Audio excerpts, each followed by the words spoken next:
So one of the things that I'm going to be developing over the next year or so, I had plans to do it, then the pandemic hit and I got into other projects, is I am putting up a website, sort of a coaching consulting thing, where I do analytics and other types of things for schools and for coaches and things like that.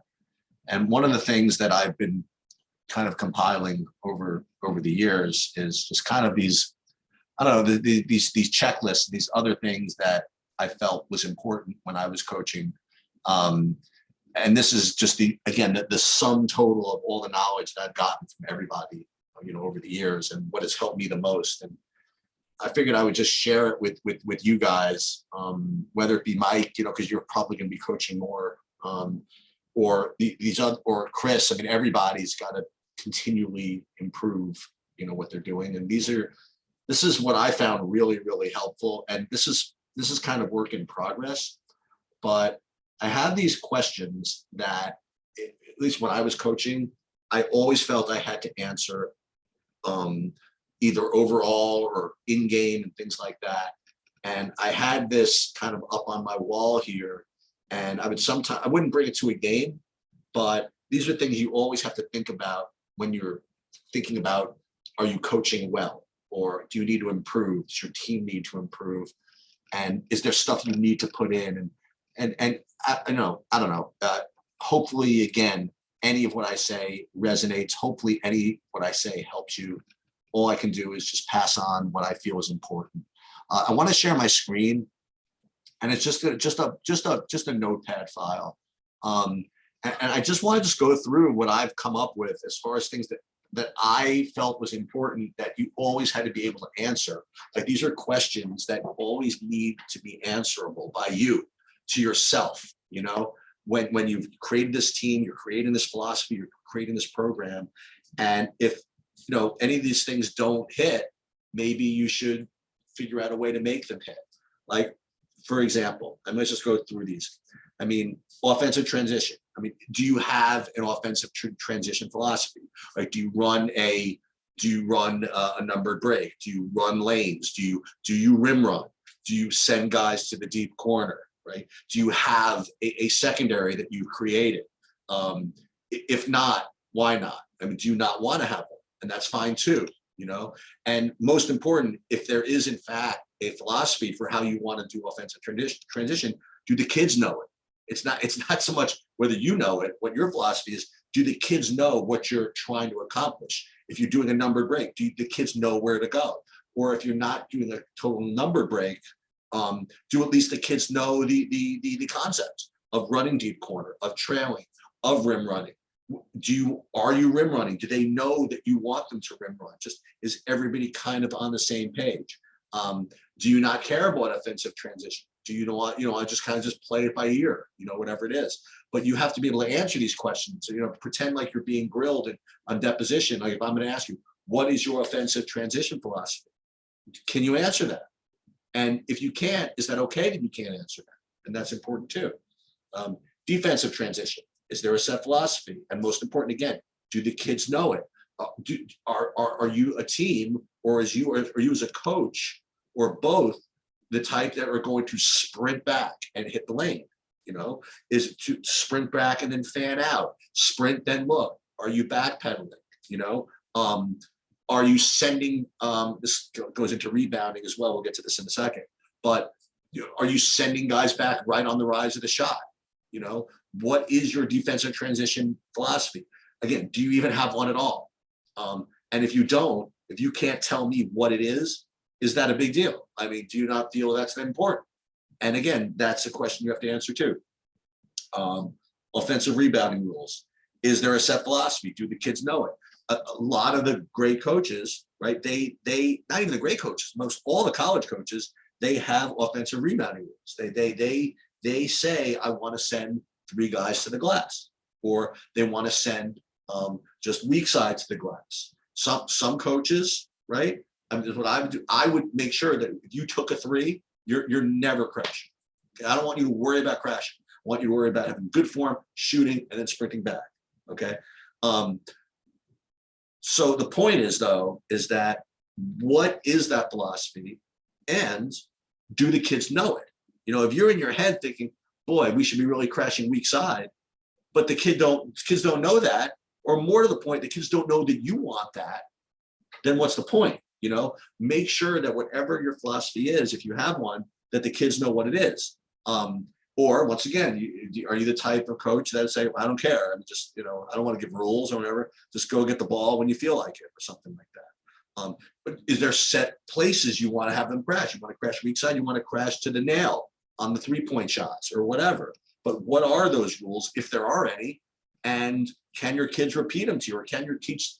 Are you at least on the same page with them? Defensive rebounding rules, same thing. Is there a set philosophy? More important, do the kids know it? Do you want your perimeter guys to fully box out? Do you want them just to get an elbow on them? Do you want, you know, do you want your point guard, right, to run back and try to collect rebounds while the bigs just kind of like clear the other bigs out? That's a philosophy, and that's a technique. And if you want that out of your point guard, does the point guard know that you want that out of him? Okay. Some more things. Do you have a way to speed the game up? You're down 10, you're down 15, there's 11 minutes to go or whatever, or you're playing a team that runs a lot of crap. Do you have a press? Do you have anything, you know, that will speed the game up? We did this 16s or whatever it is, but it's not so much do you have it in your head, have you put it in? And do the kids know what that is? Like, are you ready with 11 minutes to go to win a game, and you're down 11 or whatever it is, to speed the game up? And does the team know what is required to speed the game up? Whether it be a press, whether it be, you know, going into denial defense as opposed to more, you know, pack line-ish or whatever. Is everybody on the same page with what is needed to speed the game up, and can you call something that is going to reference that? Also, do you have a way to slow the game down? You know, if you feel as though the games are getting a little bit too hectic, do you have anything? Do you have maybe a different offensive set or philosophy that you can employ to kind of just chill out a little bit? You know, do you have a more time-consuming defense, whether that be, I don't know, whether it be running a 2-2-1 soft press, which will require them to, I don't know, to take more time to get the ball up down court. You want to play more pack line-ish defense to just pack it in a little bit to make them work a little harder, you know, before they get the ball inside. You know, do you have a way to slow that game down, if that makes any sense? Okay, now let's go over some special situations. And more to the point, we're not going to get into all of them. I mean, I'll give a checklist, but here's what should be going on in your head. Number one, for these things that come up a lot, right? Do you have something prepared? That's number one. Okay, do you? Now, not so much in your head, but has the team actually practiced it in advance? You know, it's one thing to say, boy, yeah, I got something for that. Okay, if you just have something for that, next question is, have you taught it to the team? Have they practiced it? And that's an important question, because listen, you don't have hundreds of hours of practice. So if you have not taught it in advance, the next component is, say, 1B, is if you haven't taught it to them in advance, do you at least have the confidence to be able to draw it up? Remember, in a game, under pressure, with whistles blowing and people screaming at you, right? And not only that, do you have confidence that your team is going to be able to execute it without having practiced it? So if you don't believe that what's in your head, right, is going to be, if you believe that what's in your head doesn't need to be practiced, okay, but realize that, you know what I mean, that being able to draw it up under pressure and expect to execute is tough. So, but again, for all these things that we're going to go over, that's the thing you have to think about. Do you have something prepared for X? Has the team practiced it? You know, if not, do you have the confidence at least to draw it up under pressure such that they can, you know, that you have the faith they can execute it? So let's just go over some of them. Number one, jump ball play. This is, by the way, this happens every game, right? Again, do you have something at all for when you think you're going to win the tip, whether it be, let me go over some of these, whatever. And I could give you some, but we have something. I had something for all of us. Is there a typical thing you want to run if you think you're going to win the tap? Is there something you can run where you're pretty sure that you're going to lose the tip, right? Or if you think it's going to be kind of a scramble, do you have certain reads that if something happens, do you have something to do? Or who cares, right? Do you not even have anything like that? But it is a situation that literally comes up in every game, and you have to think about it. Do you have something? Have you taught it to them? If not, can you draw it up on the spot? Probably not, right before the game, right? So that's one thing. Number two, a sideline out of bounds. Do you have something just to run mid-game, just to basically give them a chance to just get the ball in or maybe get a look? End game. Do you have a sideline out of bounds play at the end when you just need to say get a 2? Do you have one, if it's different, when you need to get a 3? Not just do you have it in your head, but have you taught it to them? Have they at least repped it a couple of times in practice? And once again, if not, do you have the faith that you can draw it up on the spot? Okay. And the last one, which we brought over, is do you have something sideline out of bounds to relieve pressure at the end of games? When they're trying to give these fouls and deny and get the steal, do you have something that you could just go to on the spot and practice that, because this shows up a lot, especially in high leverage situations, to relieve that pressure? Do you have that? Baseline out of bounds. Do you have something where you just need to get a 2? Do you have something where you need to get a 3? Once again, do you have something to relieve pressure? Let's say you have to take the ball under your own basket, right? And they're trying to heat it up. They call the timeout. They're going to come out and they're going to be pressuring you. Do you have something that you can go to? You can yell that you've practiced to screen for someone to get open and have something aggressive going. Or if you don't have that already set up, do you have the faith in being able to draw it on the spot? Just some more things to kind of just throw in there. Home run play, doesn't happen all too often, right? You have the ball under your own basket. They just made a miracle shot. You call the timeout. You got 3 seconds to go. I mean, it's better to have something than not, right? Doesn't happen all too often, but it's better to have something than not. So do you have something? Do you have something that after a quick timeout you can call, or even if you don't have a timeout, to be able to call to, let's say you need to get any basket. Do you have something you can run? Or if it's different, do you have something you can run 85 feet away to get a 3? Have you practiced it? Have you repped it at least one time? Or let's say that you have faith in your sideline out of bounds sets where all you want to do is advance it to half court. You got 3 seconds to go. If you could just screen and get a guy open, grab the ball, call timeout, then you at least have faith that you could do something with 2 seconds to go. Have you thought about that? Do you have something? Have you practiced it? Do the kids know it? Intentional miss of a free throw. This comes up from time to time. You get fouled, you're down 3, right? And you make the first one, so now you're down 2. Do you have something? Do you have a play? Do you have a set? Do you have something you've worked on that is going to maybe get an intentional miss where you could get a basket? Or let's say you're down 4 and you miss the first one, and now you need to miss and get a 3. Do you have something for that? Have you practiced it? Does it have a name? I don't know. If not, can you call it on the spot? And these things happen enough where it's at least something to think about. Have a little checklist.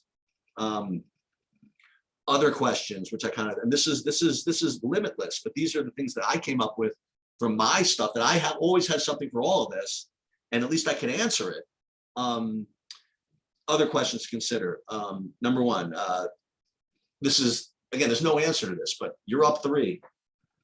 They have the ball, 10 seconds to go. You have no fouls to give or whatever it is. You're in the penalty. Do you foul? Do you foul when you're up 3? Do you foul when you're up 3 when there's 20 seconds to go? Do you foul when you're up 3 when there's 3 seconds to go? There's literally no answer, but do you know what you're going to do, right? Are you confident that when you get to that situation, you're going to make the right decision? Do you have anything in your head that's going to decide for you? Like, well, if this is the case, if this guy's a great shooter or something like that, maybe we'll foul. You know, if there's nobody that great a shooter, but they have good rebounders, maybe we don't want to give them a chance to do something with the intentional missed free throw. Okay. Secondly, and this is important, think about this. Is there someone on your team that you know that you're going to want to have the ball in that high leverage situation at the end of the game? You know, you're down one, you have the ball, there's 30 seconds to go, you got one shot. Is there one guy on your team, and who is it? Can you tell me who that is that you want to have the ball, if there is such a person? And more important, do you have a way to get him the ball in a good spot? Okay, you thought about that, you know? Or do you have that kind of faith in your offense that, you know, we have 5 good players and we'll run our stuff and, you know, and we'll get something. And that's possible too. You know, it depends on your team, but it's something you have to answer. I mean, if you have so again, it's also be great if the kids knew what was going on as far as that goes as well. But again, think about that. That's a high leverage situation. You need to think about it in advance. Secondly, and this is there a person that you always want inbounding the ball? Again, people are different. I always had the same guy inbounding the ball, whether it be sideline out of bounds, baseline out of bounds, whatever. One guy I trust. Or you just kind of as a team interchangeable. And does everybody know that? Okay. Miscellaneous stuff. Is there a set warm-up pattern? You go up out on the court. Is there layup lines you want the kids to do? Is that important to you?